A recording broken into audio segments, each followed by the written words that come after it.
il doit comprendre qu'à partir du moment où tu dois être responsable, tu t'en fous de qu'est-ce que tu fais. La preuve, ce que vous appelez benguis là, la plupart lavent des cadavres. Travail que son papa n'a jamais fait dans son pays. Son oncle n'a jamais fait, ni son grand-père. Lui, ça va faire ça. Et quand il vient son argent là, c'est ceux qui disent qu'il ne peut jamais laver cadavre qui courent derrière pour marcher comme ça, comme des mouches, pour dire que c'est mon frère Benguis là. Il est arrivé hier. Il est au Canada. Et lui, il a toujours là-bas où? C'est lui-même qui m'a donné, je suis avec le jean qui est porté hier là. Oh, c'est le jean de l'un des cadavres. Mais, toi-même qui portes l'argent habillé de l'un des cadavres là, tu refuses d'aller donner ciment. C'est paradoxal. Toi, tu es prêt pour que d'autres vont partir laver dans le nez des cadavres, cuire des cadavres, frotter tout. Son argent là, toi, tu vas porter son habit.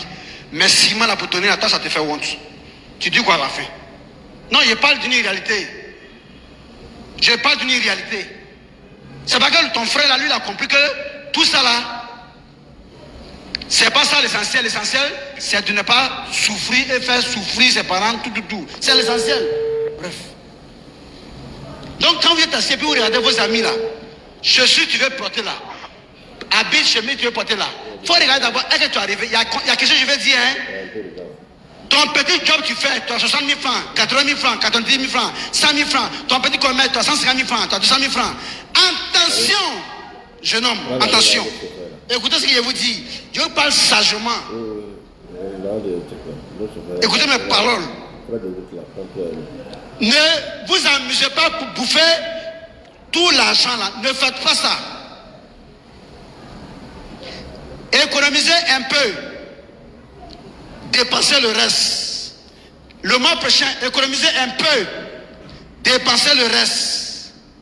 Qu'aujourd'hui là, ceux qui ne travaillent pas, quand ils nous écoutent, ils réalisent les caprices exagérés de leurs femmes. Ils réalisent la foutaise de leurs femmes quand ils n'ont pas. Ils réalisent beaucoup de choses. Ils ne peuvent pas parler à quelqu'un, ils sont assis. Et puis ils voient que celui qui veut écouter ce qu'il est en train de dire, il n'a qu'à écouter parce que. Et il y a d'autres qui vivent avec leurs femmes et ne savent même pas que derrière eux, leur femme parle de ce qu'elle est fatiguée. Elle t'insulte. Elle se moque. Parce que ce qu'elle est en train de dire, en fait, si ça tenait qu'à elle, elle allait faire autre chose. Écoutez bien. Alors, comme tout garçon qui est vraiment digne d'être garçon, là, ne peut pas souhaiter être sous une femme et puis dépendre de la femme et puis prétendre avoir de l'autorité sur la femme, alors quand il travaille, il faut commencer à épargner un peu, et puis un matin, tu vas prendre ça maintenant pour prier Dieu pour investir dans petit quelque chose, même si c'est au trop. Il faut payer et puis tu mets à la gare. Quelqu'un va utiliser ça pour ramasser le bagage des femmes qui quittent au marché pour venir là. Même si c'est 500 par jour, en 10 jours, ça te fait 5 000 francs. En 30 jours, ça te fait 15 000 francs encore à côté. Plus l'habitude de garder un peu à côté que tu as. Un matin, si tu as eu au moins 10 ou trop, donc ça te fait 5 000 francs par jour. En 10 jours, ça fait 50 000 francs.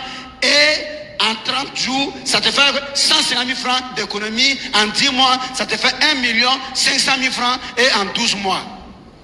Tu vois déjà que d'ici 5 ans, tu auras une petite base.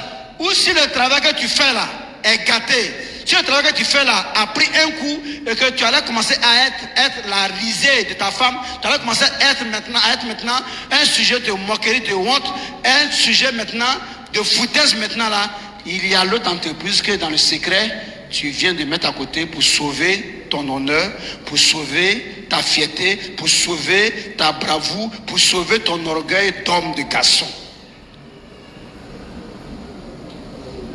Donc tu peux commencer.